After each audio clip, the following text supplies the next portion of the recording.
même. Grève du 7 mars. La CGT, bah, c'est parce que ça annonce quand même une grosse grève le 7 mars. Donc c'est quand? Ça va être mardi prochain. Ah ouais, d'accord. Bon ben voilà, hein, continuez à prendre les voitures pour aller à votre travail, hein. Grève du 7 mars. Le CGT veut mettre à genoux l'économie française. Ok. Ah, ils sont toujours proches des travailleurs, ouais, hein.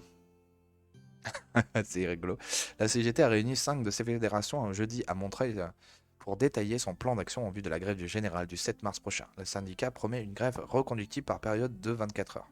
Je ne dis pas qu'il ne faut pas manifester, mais c'est vrai que la gauche, tous les syndicats, avec tout ce qui s'est passé depuis ces 30 dernières années avec la désindustrialisation, on n'a pas trop l'impression qu'ils sont proches du prolétariat et de ceux qui veulent travailler, quoi.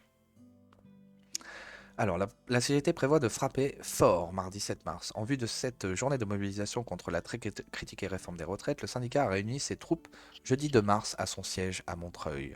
Les secrétaires généraux de 5 fédérations CGT, Port et Doc, Cheminots, Industrie chimique, Verre et Céramique et Mines Énergie, étaient présents et se sont montrés prêts à durcir le mouvement.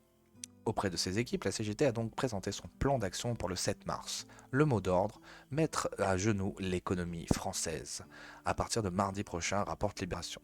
Ah, ils veulent faire peur, quoi. Vers une grève reconductible. Un accord a été conclu pour mettre en place une grève reconductible par période de 24 heures, a d'ailleurs annoncé Laurent Brun de la CGT Cheminot.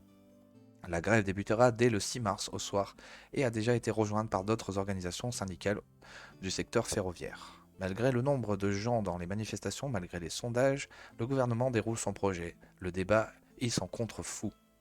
C'est agacé Laurent Brun, comme le rapporte Libération. Le syndicaliste a encore fait savoir que la CGT était désormais dans le rapport de force. Le secrétaire de la Fédération de la chimie, Emmanuel Lépine,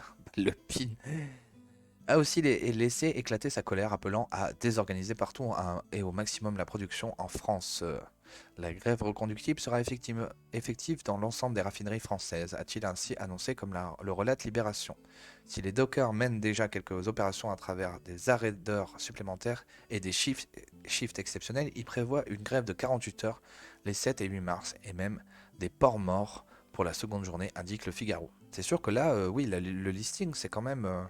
ils peuvent bien bloquer le pays, hein. Port et doc, donc tout ce qui est voilà, transport, cheminots, industrie chimique et pharmaceutique. Là, il suffit que les routiers s'en mêlent, et là, le pays est complètement bloqué. Alors, d'autres secteurs touchés, dans le secteur de l'énergie, le secrétaire de la fédération Sébastien Ménesplier a promis une semaine noire, parlant de coupures ciblées ou de blocage de sites stratégiques. Selon les informations du Figaro, d'autres fédérations devraient se joindre au mouvement. C'est le cas des secteurs du commerce, de la construction, du bois et de l'ameublement. Bon, alors, a priori, c'est vrai que c'est intéressant de le lire, parce que là, il faut se préparer pour ceux qui partent au travail, avoir un ou deux bidons d'essence de côté.